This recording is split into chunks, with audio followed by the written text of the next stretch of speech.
Welcome back, listeners, to another enlightening episode of LexDiscuss Cafe, where we delve deep into the minds of legal and compliance leaders shaping the future.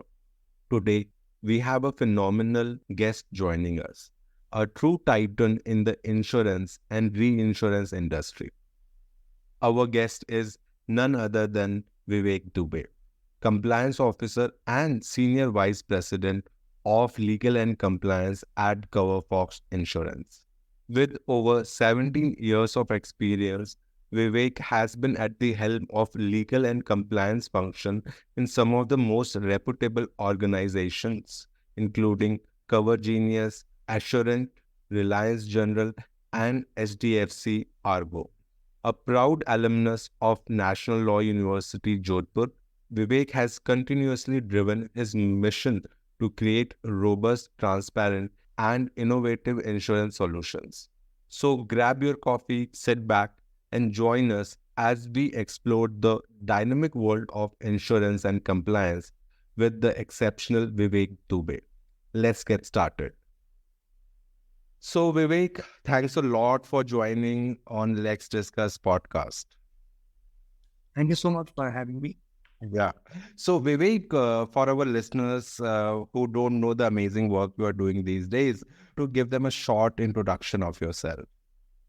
Yeah, sure. As you know from my profile, that I graduated from National Law University, Jodhpur, into way back in 2007. Though I always wanted to be an in-house counsel.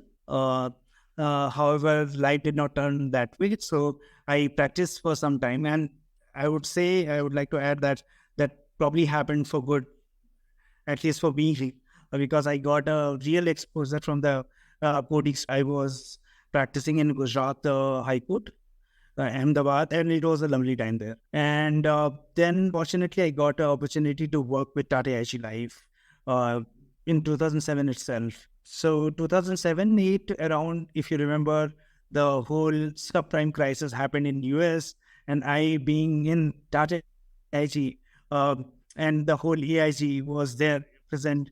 So one can feel just like it was like my first job, but the experience, like how international event can impact somebody sitting in India in its very first job, can have a psychological impact. So every day we used to get notifications and conference calls and town halls and team calls to make us feel comfortable that no, everything is all right with AIG, at least so far India is concerned. That was a very interesting aspect as well in relation to the regulator. Like the regulator came up with a press note saying that no, everything is well with Tata AIG Life and Tata AIG General, because those are properly and adequately solvent as per the regulator's mandate, and there is no issue as such. So that was my time in Tata AIG Life. I moved to Kotak Life Insurance. I just have one anecdote around Kotak Life as well. While I was in Kotak Life Insurance, and this has happened for the whole industry. During that time when I was there in Kotak Life, what has happened is that there is a product in life insurance called ULIP, Unit Link Life Insurance Contracts. And one day, suddenly, SEBI came up with a notification and regulation saying that from now onwards, they will be regulating this product because this product has a investment component as well. And that was like a big shocker for the whole life insurance industry. Equally for, I suppose, for IRDA, who is the insurance regulator, saying that these are like our players, and how about like say we jump into it and frame a regulation for that, and we have to like completely stop our product. So this whole back and forth, to and fro was going on between IRDA and SEBI. And we as a industry players, we have to sit on the side and see that how it turned out to be and what we have to do next. Obviously, interestingly, it is sorted out between them. And probably the Ministry of Finance has intervened during that time. And obviously the IRD got primes to regulate this whole product, but they asked us to not only to the product life, but the whole industry to change the product contours to a certain extent. So far the investment is concerned and refile with the regulator. And that was like kind of a task for everybody in the industry. And for my, if I can talk about myself, that we have to again read out our ULIP contracts and then again go out, like take it forward to the regulators and make get the approvals. So that was kind of a challenge, but it was a superb and challenge, and successfully we did it. So that was in Kotak Life. Uh, Interestingly, then I moved to SDFC Ergo. We did a lot of contracts and drafting advisory kind of work. Also got opportunity to work with Reliance General Insurance Company for some time, help them in their corporate agency and setting up the whole process of corporate agency, broking, and how to onboard the clients and everyone and the intermediaries. Then in my life, actually, I took a bit of a divergent.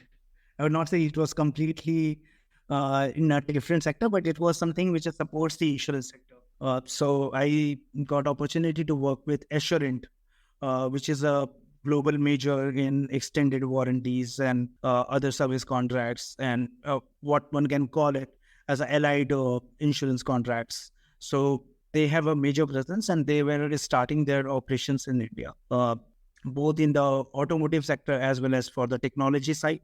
And so I was there and to grab this opportunity. And interestingly, like my job was to make sure that how we can always define this contract so that it is always within the realms of the service contract and should not venture into an insurance contract. So my whole learning till date, like till the time when I was like in the assurance, was to make sure that how a contract would be always be classified insurance. Knowledge, I can use it just to make sure that this particular contract onward would always be a non-insurance contract. So we came up with deal structure, we came up with the service contract, we came up with all the other client-facing or customer-facing documents to make sure that it is a non-insurance contract. And we apart from that, we have done a lot of work. There is something called as cross-border reinsurance in India, where a offshore-based company which undertake a lot of reinsurance risk, they can actually take a license in India to underwrite a lot of reinsurance risk. So we had a company in US which was taking this reinsurance risk from India. So it was a great experience there. Later moved to Cover Genius as a APAC legal counsel, helping them in setting up the offices in different parts of APAC, as well as again, the whole legal stuff of contract drafting, contract reviewing, and closing the contracts for the business folks. So that was thing. Genius, if I'm not incorrect, it's based out of Australia, right? Yeah, it's based out of Australia. And they had operations in India? Yeah, they do have operations in India. Okay. And it was during the COVID time, and also basically we were working from home. And so I used to start somewhere around 7:38 with the Vietnam time, with helping the Vietnam team to navigate through their contracts and their stuff, and all the way back to 8 o'clock in the evening to the Indian team and to the others to make sure that their contracts are aligned and the work is done.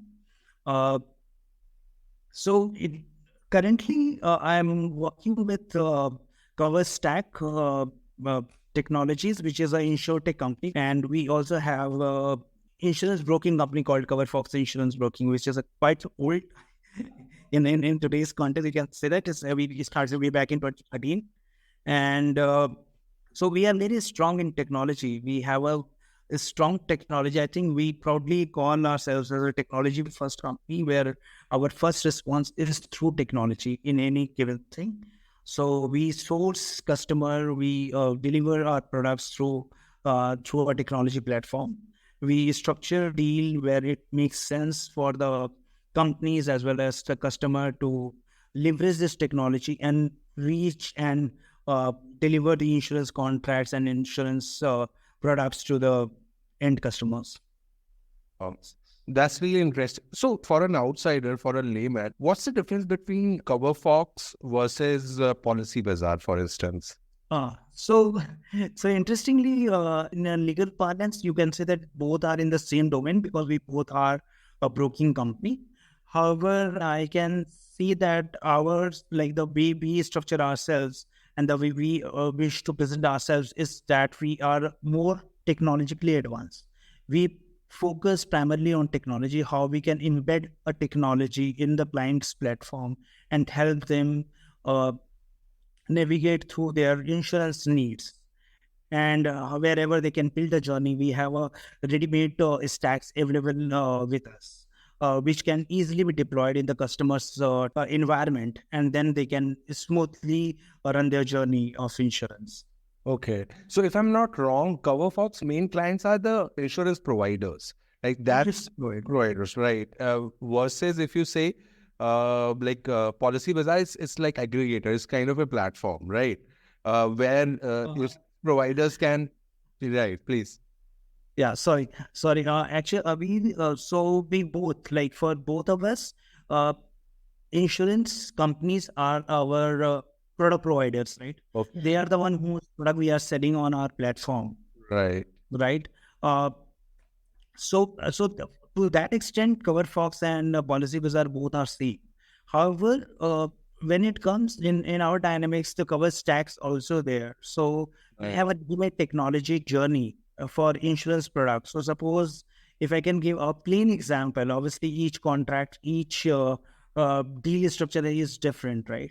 But if I can just give you the plain one, is something like suppose if you have a insurance license, right? And we are licensed to distribute the insurance product, but you do not have a ready-made technology available with you, right? Where you can source this insurance business and take it to your end customers. From our cover stack technology standpoint, we can deploy this whole technology journey in your environment so that from the day one, you can actually navigate and you can start selling the insurance product. Okay, that's really interesting. So, you have worked with so many insurance companies, right? I think there are very few insurance companies left you're not associated with. So, having this broad experience, what are the common compliance pitfalls that you have observed in this particular sector?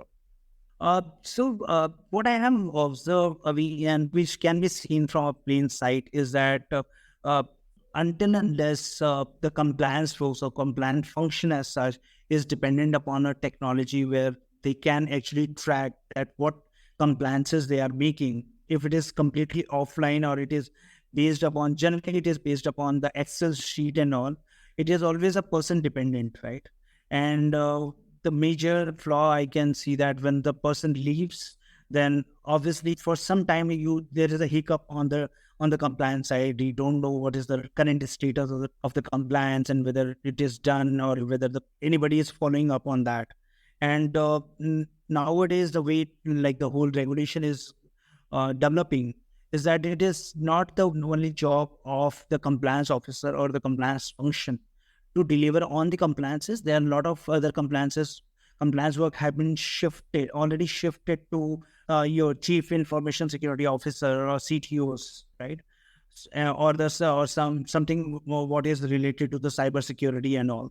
So there are a lot of stakeholders. There are a lot of persons who are responsible to deliver on the compliance side. So until as you have a well-structured framework, there is a more likelihood that you will fall prey to these compliance pitfall and you're not able to deliver. Wow, that's really interesting. So imagine this, I'm an entrepreneur. I came to you and said, Vivek, I'm launching insurance tech company, right? Because that's what most of people are doing, right? And we want to, operate in India. So how would you guide me towards the compliance journey? Like right from the basics, what would that look like? I think this could be taken from a different angle.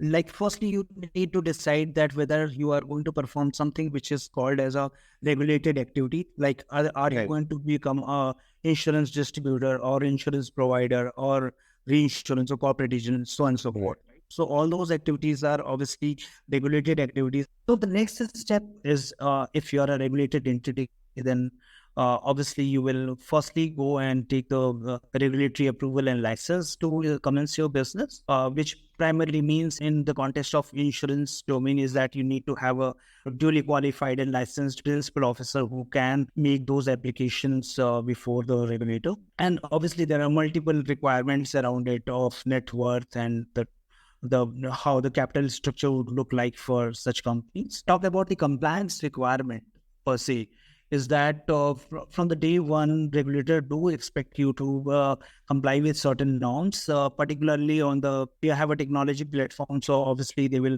expect you to be, your cybersecurity need to be as per the regulatory mandates, as well as there are certain other criteria of confidentiality, data protection and all, which need to be adhered by such organization.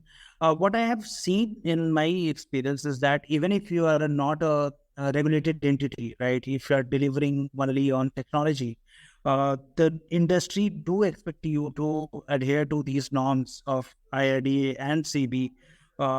So far, the cybersecurity is concerned, so far your data protection is concerned, you will need to be adhering to those norms. I think these are the basic one. Obviously, each deal structure or each what do you call business line would be different from another. So that will be very specific for each business. So you shared about, keeping compliances on Excel sheet, and I think that's the most common case with companies I have encountered with. And most of the time, these lists are actually maintained by interns. And as we all know, interns have they don't stay with the organization for a really long time, and that's why sometimes there's a major goof up in the compliance sector. In your experience, what would be your advice to young lawyers or entrepreneurs how to improve on this particular practice?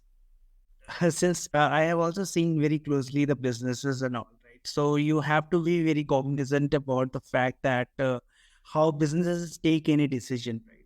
So it is always the cost versus returns. So obviously, when the business is small, one can like commence the business or to start with, they can maintain this regulatory piece and the compliance piece through Excel. There is no harm in it.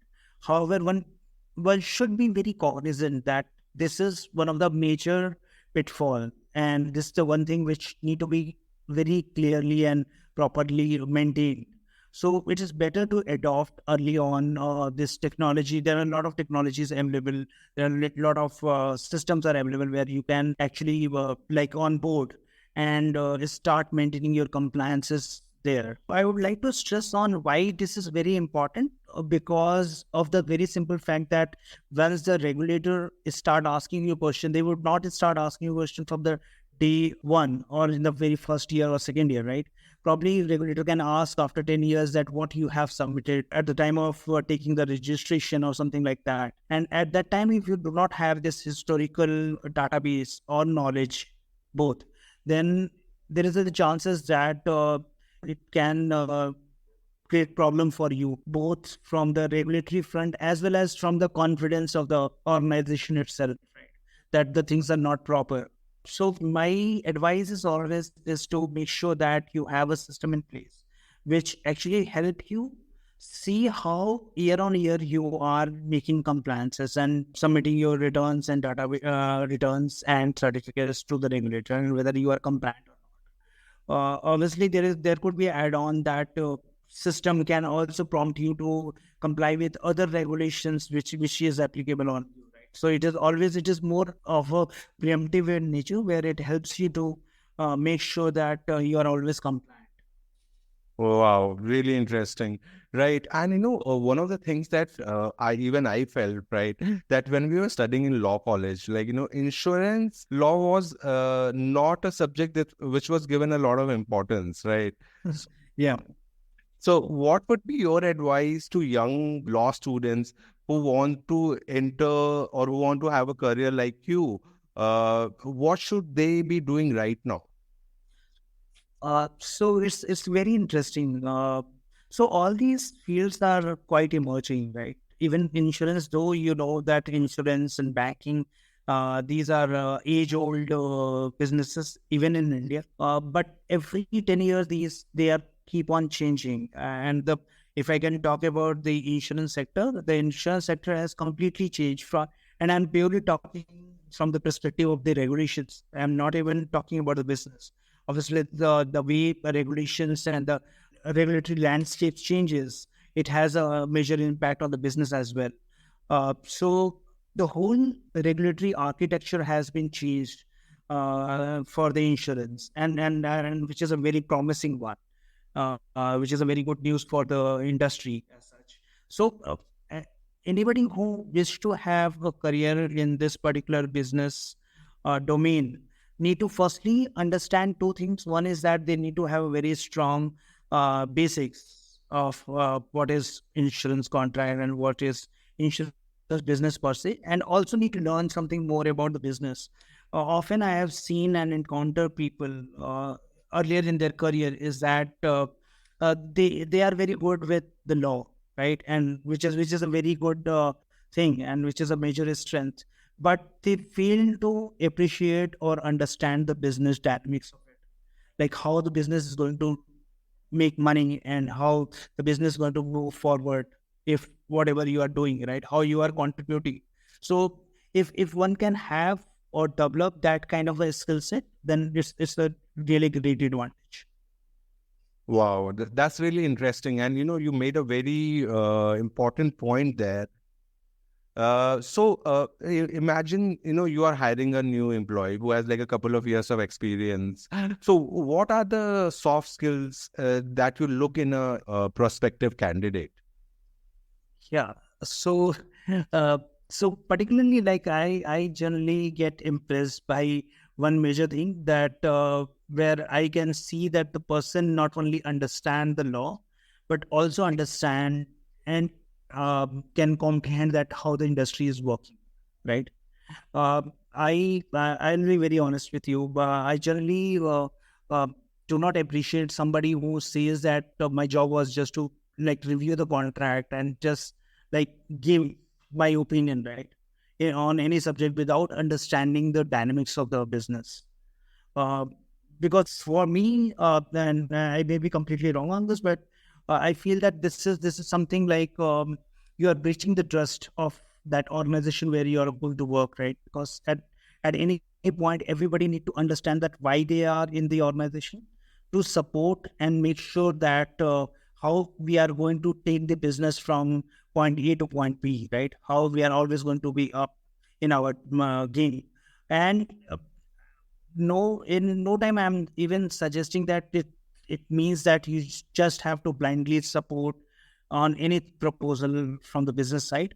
It does not work like that. Even for a fact, if you can demonstrate and clearly articulate that these are the like the problem areas, if we take that kind of a business call, which is a very good business decision because we are the gatekeepers, so to say, in the organization. So if one can actually articulate and provide the reasons that why something should not be done, it is always appreciated. However, anybody who does not have cognizance of business is a problematic person, at least to work with, because again, there are people who are heavily dependent upon the in-house legal team to navigate through the whole business dynamics. Yeah, you made a very fair point. And if in-house counsels have this negative misconception around them that they are the hindrance in the deal, right? They Right. they are the roadblocks that we have to get through somehow. Right. And as an in-house counsel, the least you can do is not perpetuate this stereotype. Absolutely correct. Absolutely correct. Very rightly pointed out, that this is the stereotype which we have to break, and for our own good. Because what happens is that like I have encountered in my career that I have met a lot of people who think, and particularly from the in-house legal counsel team, is that they think that their only job is to say that, okay, this is not possible. Even while saying that this is not possible, they do not even care to give their own strong logic that why it should not be, right? And just since you brought the earlier topic of what is our experience in the law school, right?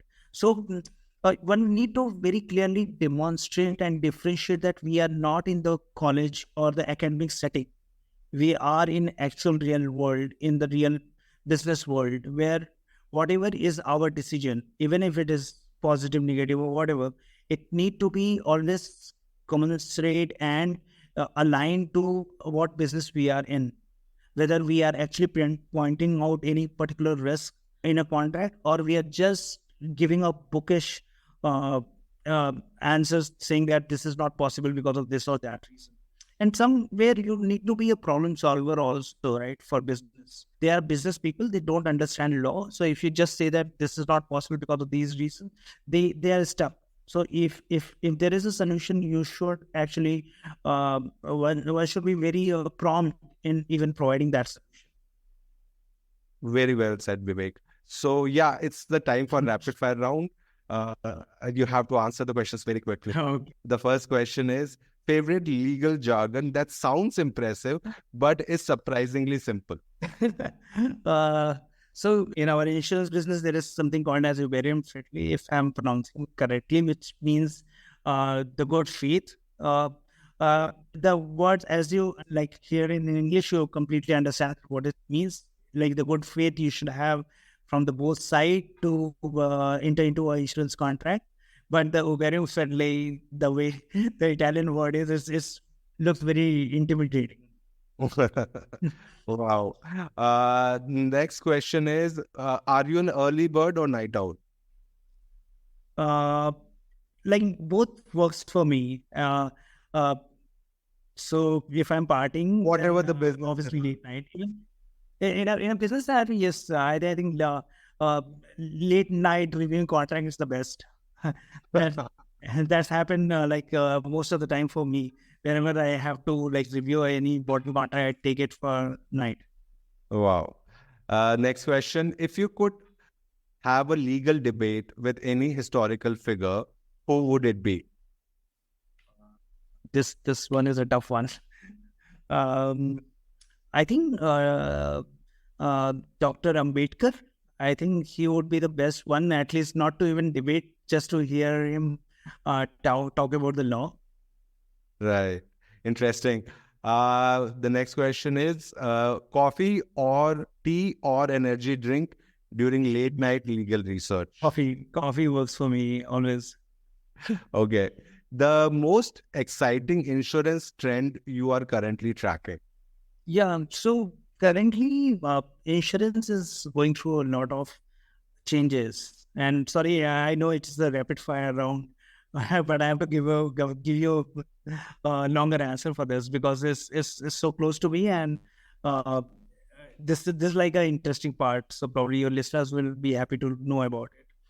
Is that like a lot of things have changed in the insurance sector. Regulator has already de-tariffed most of the most insurance products. So now the insurance carrier have option to design their own product and come up with the new products and then create a differentiator there. As well as the regulator has already what do you call liberalized the commission structure, where they have put the whole commission structure on the burden of they have put the burden on the shoulders uh, of insurance company to design their own commission structure of what they want to pay and how they want to pay, how they want to remunerate the insurance intermediary. So that's going to bring a very positive change in the industry as a whole. It is going to make the industry more leaner and efficient. Probably they are going to be a time where people will be going to focus more on the quality of business than just to getting the numbers. So it's like there are a lot of positive changes happening. Obviously, the whole uh, dynamics of this large language modules, right, which is coming up, like product like ChatGPT, is going to have a very positive impact on insurance industry. As well as there is another concept called open finance or open insurance, which primarily means that the insurance or a financial product designed for the each individual, right? So whereas it is not a standard contract which you offer to public at large, whereas contrary to that, you are actually offering an insurance product based upon the customer's experience, like what is his habits, his driving skills, and all the other factors, right? So this going to be a very big change. Probably it will sooner come to India as well. Wow, that's really interesting. And if you brought in very interesting points there, my question is, generative AI is definitely going to have an impact on insurance sector. But Right. what about legal tasks, right? Which tasks do you think are the best use case for leveraging generative AI? Uh, Obviously, creating the contract, right? Drafting the contract itself can be like the generative AI is the best tool to come up with these contracts, right? However, one should be very cognizant of certain factors here. One of them is like how you are taking the decision, right? The generative AI or any other such product can give you a clause, but one need to apply its own mind to see that how it will be fitting into the business environment, and how whether it will be good for you, bad for you, or how like you can make it work for both the parties. So all those kind of decision. So the drafting part may go away with these generative AIs, but the whole decision part and how it will be structured in a contract would be remain with the councils, and that can create a good, what do you call, synergy between real people, the lawyers, and the generative AI. Wow, well said. Okay, as we are running out of time, I want to end on a lighter note. So you have worked in Delhi and Mumbai both, right? Which city do you prefer and why?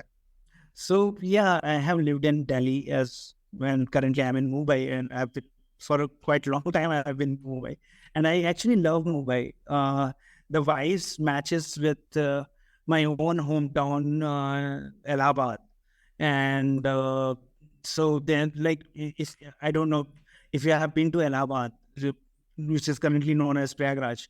Uh, is that there are, you will find few old buildings, right? The colonial style old buildings. And if you move around Mumbai, the South Bombay side, then you will also find those kind of structures. So that the one feeling which I have, and that makes me like love Mumbai over any other city, apart from obviously Allahabad. Uh, Delhi is good, but I think uh, Mumbai in its own chaos is very smooth city in every other respect. People love each other's privacy. They don't disturb, and still they celebrate a lot of festivals like Ganesh Utsav and all together. So it's a beautiful city. Usually people who are from, UP, usually prefer Delhi. So yeah, that's a, but you made very good points there. Mumbai is a great city, no doubt about it. So is Delhi. I'm Yeah, with which one I prefer. yeah. And from my side, no offenses to Delhi at all. No worries, no worries. There is not gonna take an offense on this. So Vivek, thanks a lot for coming on this podcast. It was really informative, entertaining. One of the best podcasts we have so far. Thanks a lot for joining us. Thank you so much, Avinash. Thank you. And that, dear listeners, bring us to the end of another captivating episode of Let's Discuss Cafe podcast. We hope you enjoyed this deep dive into the intricate world of insurance and compliance with our incredible guest, Mr. Vivek Dubey. Thank you for tuning in. And as always, if you enjoyed this episode, Don't forget to subscribe, leave a review, and share it within your network. Join us the next time for more thought-provoking discussions with the leaders shaping the legal and compliance landscape. Until then, stay curious, stay informed, and keep the conversation going. This is your host, Avinash Tripathi, signing off from Let's Discuss Cafe. Have a great day.